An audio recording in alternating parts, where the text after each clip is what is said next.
வணக்கம் மக்களே, நான் உங்கள் பகலவன். இன்னைக்கு நம்ம எதை பற்றி பார்க்க போகிறோம் அப்படின்னாக்கா, நம்ம நாடை பற்றி தாங்க. ஆமாம், நாடை பற்றி எப்படி நம்ம தெரிஞ்சுக்க போகிறோம்னாக்கா, நம்ம இந்தியன்னு சொல்லிக்கிறதுக்கு ஏன் பெருமைப்படணும் அப்படிங்கிறதான் முதல்ல பார்க்க போகிறோம்.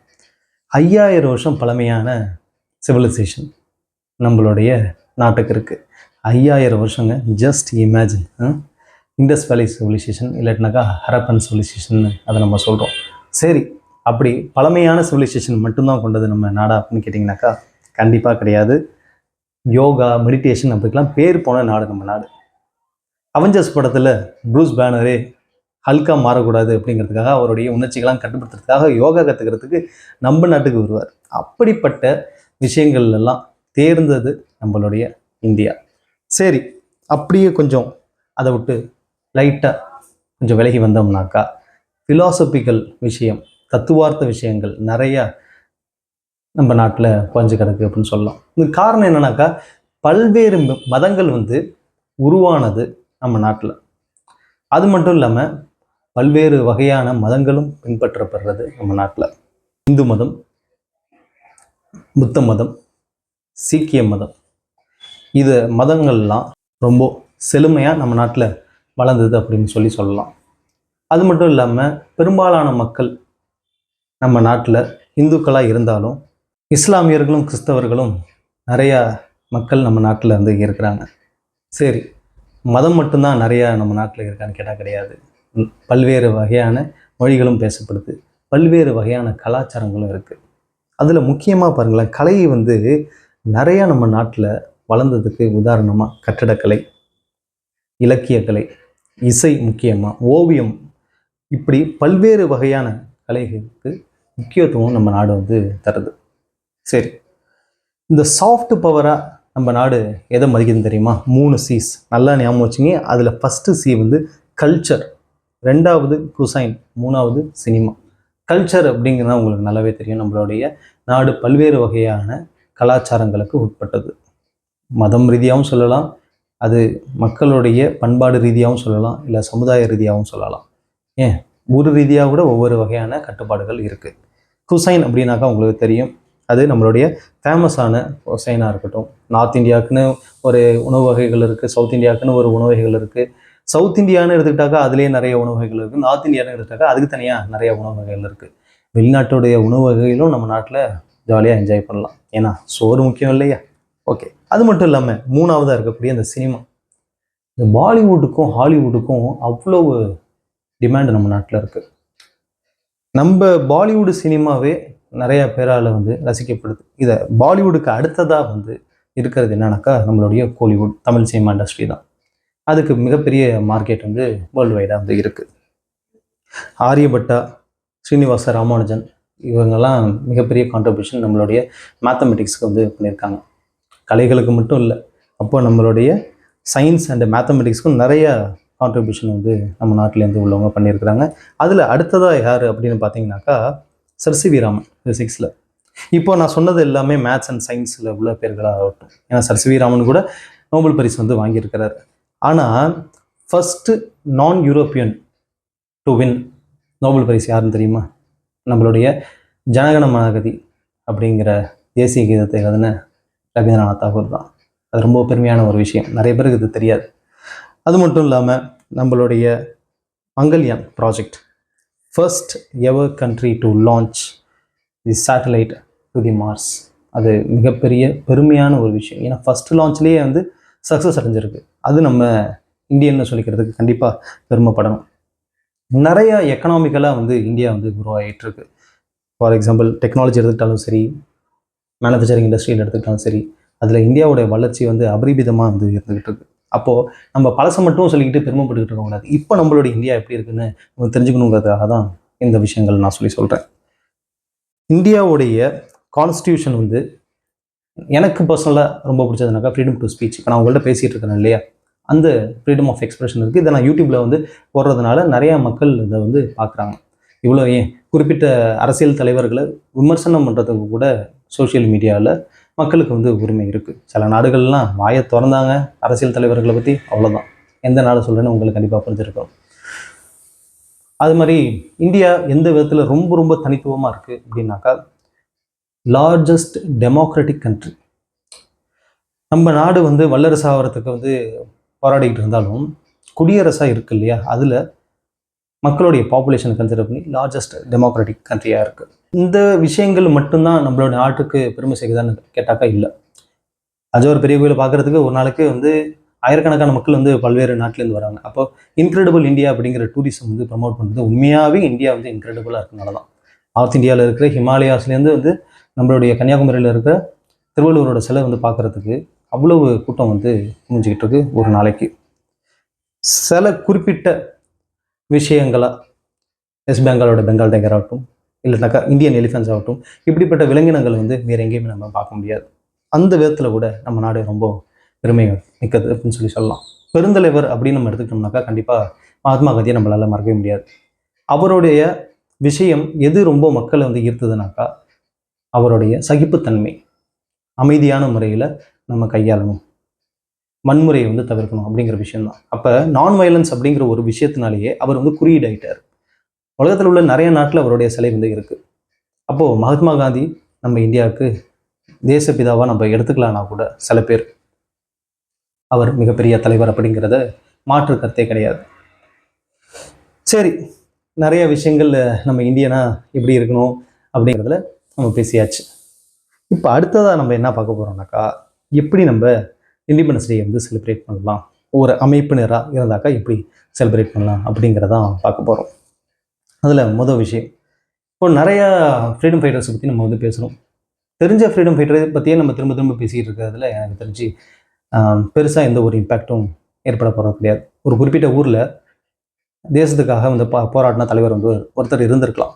அவரோட குடும்பத்தினரில் யாராவது ஒருத்தரை கூப்பிட்டு இல்லை தேசத்துக்காக போராடின அந்த குறிப்பிட்ட நபர் என்ன பகிர்ந்துக்கிட்டார் அப்படிங்கிறதெல்லாம் நம்ம என்ன பண்ணலாம், கேட்டு தெரிஞ்சுக்கலாம்.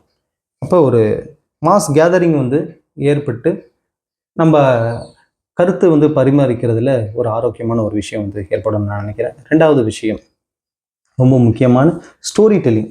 இப்போது ஸ்டோரி டெல்லிங்னு நம்ம எடுத்துக்கிட்டோம்னு வச்சுங்களேன், ஒரு குறிப்பிட்ட குழந்தை வந்து தேசத்தலைவர் மாதிரி வந்து வேஷம் போட்டுக்கிட்டு வரும். வேஷம் போட்டுக்கிட்டு வந்தவங்க தன்னை அறிமுகப்படுத்திக்கிட்டு எந்த ஊரில் தான் பிறந்தேன், என்னென்னலாம் பண்ண அப்படிங்கிறதெல்லாம் சொல்லிகிட்டு இருப்பாங்க. அப்படிப்பட்ட ஒரு ஸ்பீச்சாக இல்லாமல் அந்த குறிப்பிட்ட ஃப்ரீடம் ஃபைட்டர், பிரபலமான ஃப்ரீடம் ஃபைட்டராக கூட இருக்கலாம், அவருடைய வாழ்க்கையில் நடந்த சுவாரஸ்யமான நிறையா மக்களுக்கு தெரியாத விஷயத்த மக்கள்கிட்ட போய் வந்து சேர்க்கலாம். அதுதான் ரொம்ப முக்கியமான ஒரு விஷயம் நான் நினைக்கிறேன்.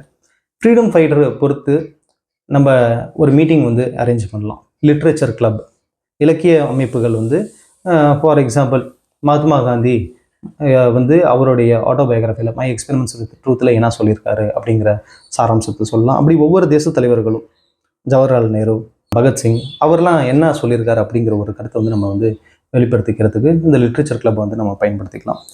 அப்புறம் ஏதாவது ஒரு குறிப்பிட்ட அமைப்பு வந்து மரத்தை வந்து நடலாம். மரக்கன்றை நட்டுட்டு அந்த மரக்கன்றுக்கு ஃப்ரீடம் ஃபைட்டருடைய பேர் வந்து வைக்கலாம். அது ரொம்ப ஞாபகார்த்தமாக இருக்கும். ஆனால் ரொம்ப முக்கியமான ஒரு விஷயம், மரத்தை நிறைய பேர் வந்து நடுற அளவுக்கு அதை பராமரிக்கிறதுக்கு கவனம் செலுத்துறது கிடையாது. இது தன்னார்வலர்கள் சில பேர் கவனம் செலுத்துகிறாங்க இல்லையா, அந்த மாதிரி நம்ம ஒரு தனிப்பட்ட மனிதனாக இருந்தால் அது வேற ஒருத்தவங்க நட்டுட்டு போயிட்டாங்க, அவங்க அது அவங்களோட பொறுப்பு தான், நம்ம ஏன் தண்ணி ஊற்றணும் அப்படின்னு இல்லாமல் நம்ம தண்ணி ஊற்றலாம், தப்பு கிடையாது. சரியா? அடுத்தது, இன்ஸ்டாகிராமில் ரீல்ஸ் போடலாம். ஏன் நீங்கள் இந்தியன்னு ப்ரௌடாக ஃபீல் பண்ணுறீங்க அப்படிங்கிறதுல இன்ஸ்டாகிராம் ரீல்ஸ் ரொம்ப யூஸ்ஃபுல்லாக இருக்கும். இந்தியன் ஹேண்ட்கிராஃப்ட் அப்படிங்கிறது ரொம்ப தனித்துவமான விஷயம். அப்படி கைவினை பொருட்களை மையப்படுத்தி ஒரு எக்ஸிபிஷன் வந்து ஏற்பாடு பண்ணலாம். இல்லைனாக்கா இந்தியன் வந்து உருவாக்கின ப்ராடக்ட்ஸ், இந்தியன் மேட் ப்ராடக்ட்ஸ் வந்து எக்ஸிபிஷனில் வந்து வைக்கலாம். அப்புறம் ஏதாவது ஒரு ஃபேமஸான பர்சனாலிட்டியை கூப்பிட்டு, அதாவது குறிப்பிட்ட வகையில் ஃப்ரீ டாக் கொடுக்கறதுக்கு யார் வந்து வில்லிங்காக இருக்காங்களோ, நிச்சயமாக வந்து ஃப்ரீ டாக் வந்து பண்ணுறதுக்கு ஃபேமஸான பர்சனாலிட்டி வர மாட்டாங்க. அப்படி யாராவது ஒருத்தர் இருந்தாங்கன்னா அவங்கள கூப்பிட்டு டிக்கெட் மூலியமாக வந்த வருமானத்தை ஒரு சேரிட்டபிள் ட்ரஸ்ட்டுக்கு வந்து நம்ம ஸ்பெண்ட் பண்ணலாம். நிறைய உணவு வகைகள், மியூசிக், டான்ஸ், அப்புறம் நம்ம போட்டுக்கிற ட்ரெஸ், இதெல்லாம் ஒரு சுதந்திரத்தை மையப்படுத்தின ஒரு அடையாளமாக நினைவூட்டுற மாதிரி நம்ம பண்ணலாம். ஹோப்ஸ் ஃபார் ஃபியூச்சர் அப்படிங்கிற டாப்பிக்கில் எஸ்ஏ காம்படிஷனை வந்து ஆர்கனைஸ் பண்ணலாம்.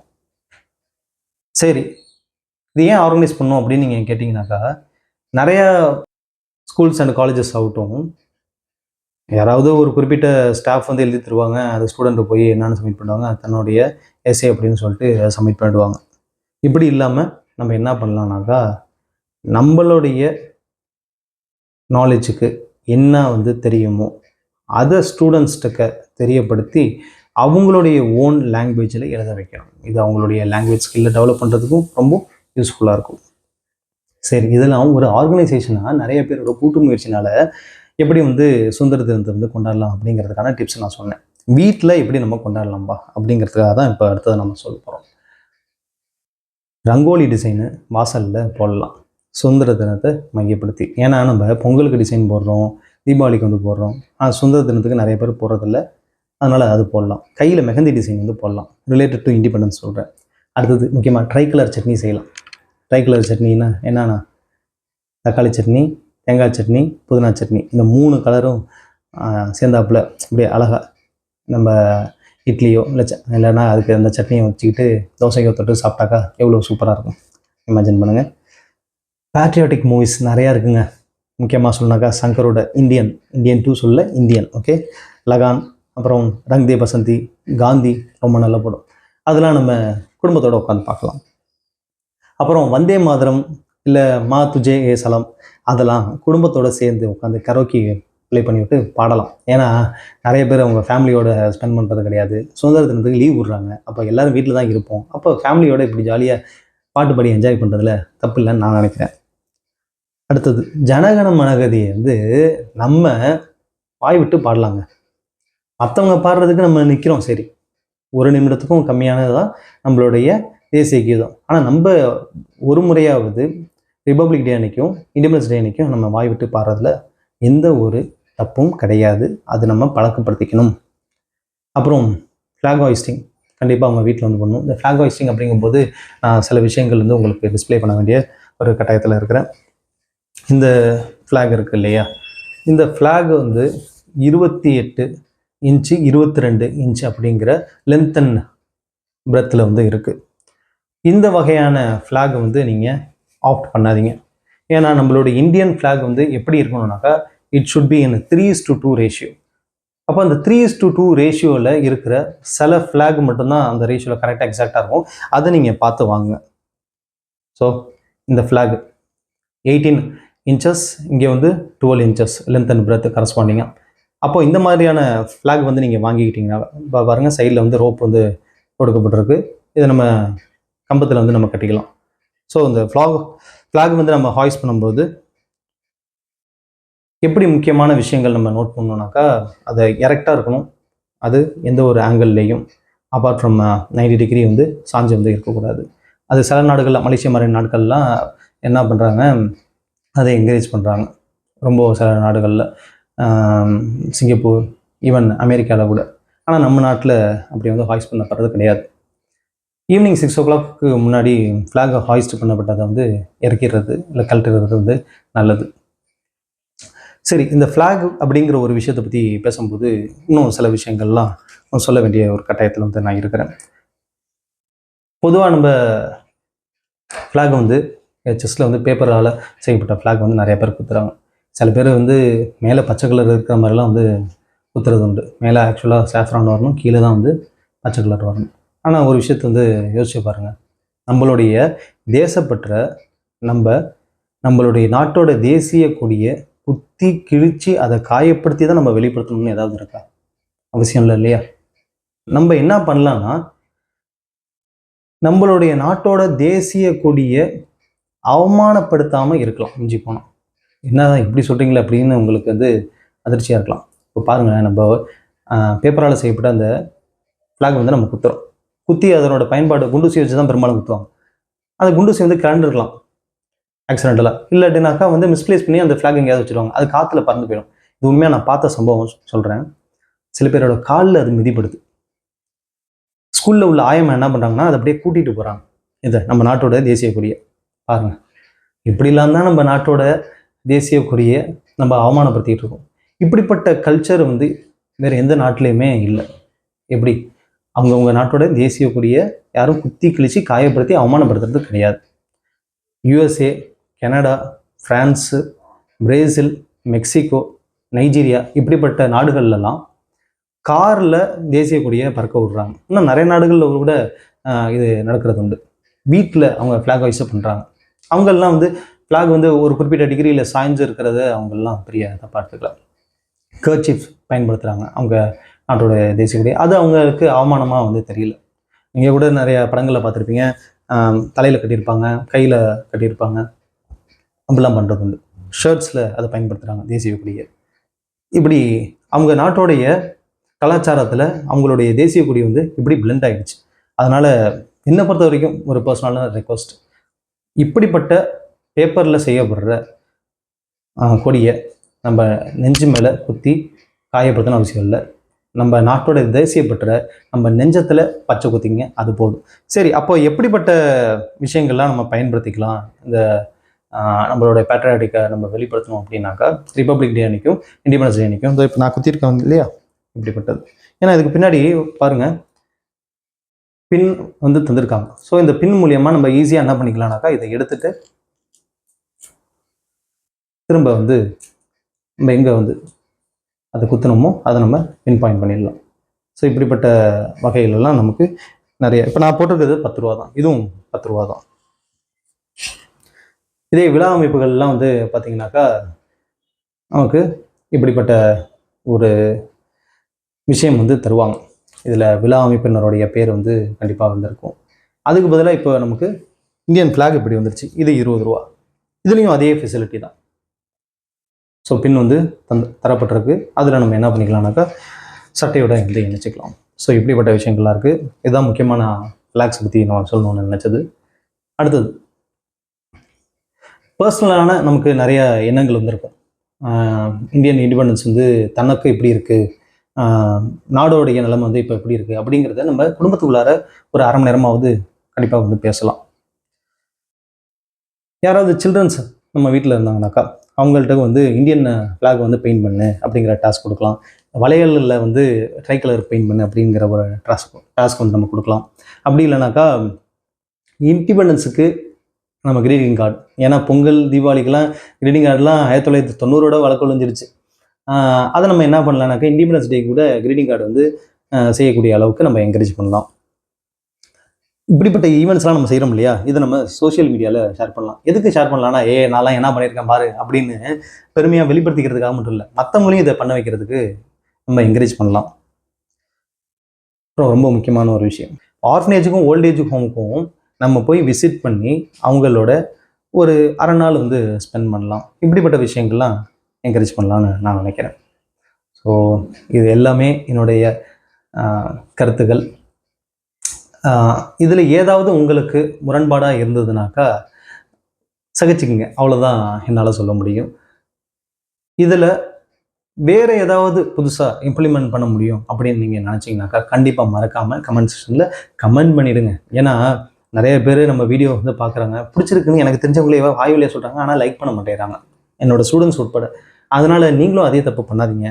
பிடிச்சிருக்குனாக்கா வீடியோவை கண்டிப்பாக லைக் பண்ணிவிடுங்க, மறக்காமல் ஷேர் பண்ணுங்கள். அப்புறம் சப்ஸ்கிரைப் பண்ணாமல் இருந்தீங்கன்னா நம்ம சேனலுக்கு தயவு செஞ்சு சப்ஸ்கிரைப் பண்ணிடுங்க. நான் இதை ரெக்வஸ்ட் பண்ணி கேட்குறேன். ஏன்னா ஏஐக்கு இந்த வீடியோ நிறைய பேரால் வந்து ரசிக்கப்படுது, பிடிக்குது அப்படின்னு தெரிஞ்சால் தான் கண்டென்ட் நல்லா இருந்தாக்கா இன்னொருத்தவங்களுக்கு போய் அது தரும். அதனால் இந்த சுதந்திர தினத்துக்கு எனக்கு ஏதாவது நல்லது பண்ணணும்னு நீங்கள் நினச்சிங்கனாக்கா கண்டிப்பாக என்ன பண்ணிவிடுங்க, சப்ஸ்கிரைப் பண்ணிவிடுங்க. ஓகே மக்களே, இந்த வீடியோ ரொம்ப லென்த்தாக போயிட்டுருக்கு, அதனால் முடிச்சுக்கிறேன். மீண்டும் ஒரு நல்ல நாளில் நல்ல வீடியோ உங்களுக்காக காத்துக்கிட்டு இருக்கு. அதுவரை உங்களிடமிருந்து தற்காலிகமாக விடைபெற்றுக் கொள்வது உங்கள் பகலவன். நன்றி, வணக்கம், ஜெய்ஹிந்த்.